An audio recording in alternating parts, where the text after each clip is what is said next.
Hello everyone, good morning বন্ধুরা। আমার আরও একটি নতুন ব্লগে সকল বন্ধুদেরকে স্বাগত, অনেক অনেক ভালোবাসা। তা দেখো বন্ধুরা, এখন ঘড়ির কাঁটায় বাজে 10টা আর আমি এখান থেকে এই ব্লগটি শুরু করলাম। আমার সকালে সমস্ত কাজ কমপ্লিট করে এমনকি বাজারটাও সেরে চলে এসেছি। সেরে আমি স্নান টান করে নিয়ে পুজোটা করে নেব। পুজোটা করে নিয়ে তারপরে বাকি কাজগুলো মানে রান্নার যে সমস্ত কাজগুলো থাকে সেগুলো করে নেব। বন্ধুরা, আশা করছি ভিডিওটি তোমাদের ভালো লেগে থাকবে। কোথাও যদি কোনো অংশ ভালো লেগে থাকে একটা লাইক, কমেন্ট আর পাশে থাকার একটু অনুরোধ রইল বন্ধুদের কাছে।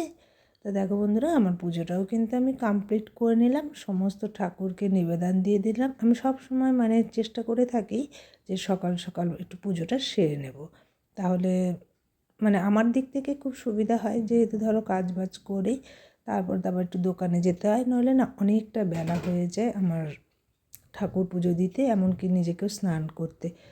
আর 2 দিন ধরে ভীষণ শরীরটাও খারাপ যাচ্ছে, ঠান্ডাও লেগে গেছে ভীষণভাবে।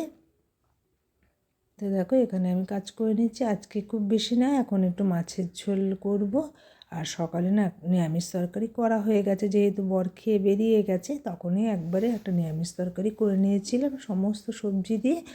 আর এখন একটু মাছের ঝোল করব আর একটু শিমের চচ্চড়ি করব।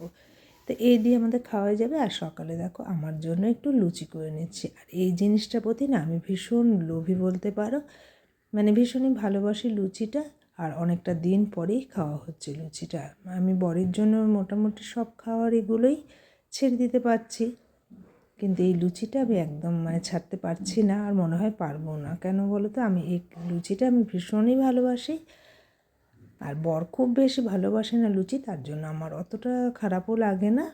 আর যেসব জিনিস ধরো বর ভীষণ ভালোবাসে কিংবা তার সামনে খেতে আমার নিজের থেকেই রুচিতে বাদে। আর এই জিনিসটা আমি সত্যি মনে হয় না কোনো দিন ছাড়তে পারবো।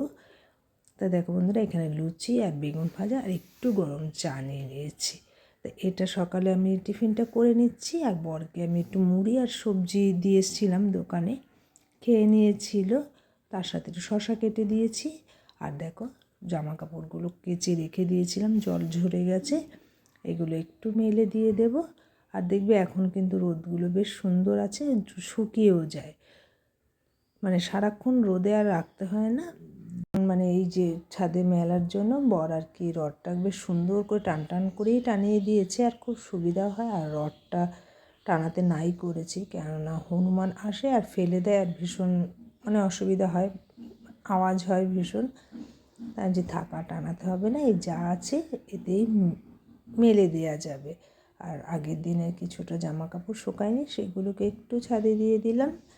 তো বন্ধুরা, আমার কিন্তু মেলার কাজ কমপ্লিট হয়ে গেছে। এবার শুধু একটু রান্না বাকি, রান্না করে রান্নাঘরটা গুছিয়ে নেব, তাহলেই আমার কিন্তু কাজবাজ হয়ে যায় সংসারে। তো দেখো একটু রান্না কাজ করে নিচ্ছি এখানে আমি। দেখবে সকালবেলাটা আমাদের ভীষণ তাড়াহুড়োর মধ্যে দিয়েই কাটে আমার। আর সন্ধ্যে থেকে বেশ রাত অবধি, আর তখন মনে হয় যেন একদম সময় কাটে না, কেননা মেয়েও বাড়িতে নেই। মেয়ে বাড়িতে থাকলে তাও মেয়ের সাথে দেখবে একটু সময়টা কেটে যায়, আর মেয়ে বাড়িতে না থাকার জন্য সময়টাও কাটতে চায় না, সারাদিন দোকানেই বসে থাকি। কী করবো আর, এখানে বাড়িতে একা একা। আর এখানে মাছটাও ভেজে নিচ্ছি, মাছের ঝোলটা বসিয়ে দেব। আর ওখানে একটু প্রেশার কুকারে আর কি একটু কচি কুমড়ো আর শিম দিয়ে সেদ্ধ বসিয়ে দিয়েছি। ওটা বেশ গরম ভাতের সাথে ভালো লাগে খেতে। আর মাছের ঝোলে দেখো কটা শিম, ডাঁটা দিয়ে দিলাম। এগুলো দিয়ে আদা জিরে দিয়ে পাতলা করে একটু ঝোল করে নেব।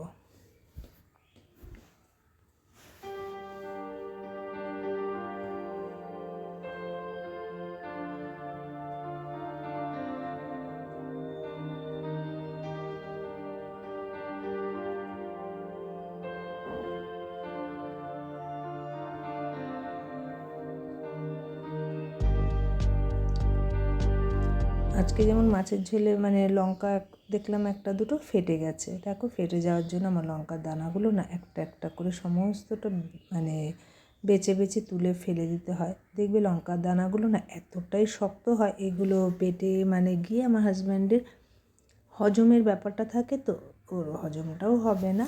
তার জন্য আমি চেষ্টা করি লঙ্কার দানাগুলো এইভাবে ফেলে দেওয়ার জন্য। তো দেখো বন্ধুরা, আমি রান্না বান্না সমস্ত কমপ্লিট করে নিয়েছি। এবার এগুলোকে ঢেকে রেখে দেবো। বর আসবে তো দেরি আছে। আর এখানে দেখো কিছু জামা কাপড় পরে আছে, দুদিন ধরে বিয়েবাড়িতে গেছিলাম বলে ভাঁজ করা হয়নি।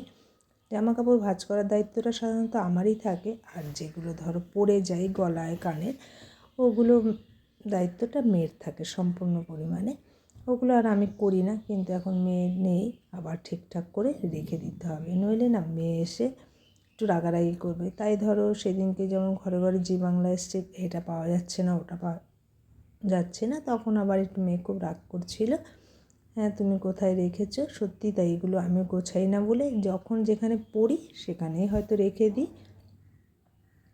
তো আজকে ভাবলাম না, এগুলোকে ঠিকঠাক করে গুছিয়ে রেখে দিই, নইলে আবার যখন ধরো লাগবে তখন তাহলে আর কিছুই খুঁজে পাবো না। তার জন্য এগুলোকেও আমি গুছিয়ে নিচ্ছি।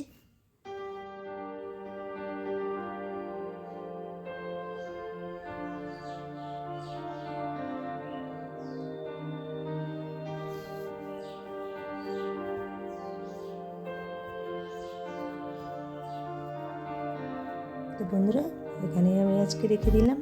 টাটা, আবার অন্য কোনো ব্লগে তোমাদের সাথে দেখা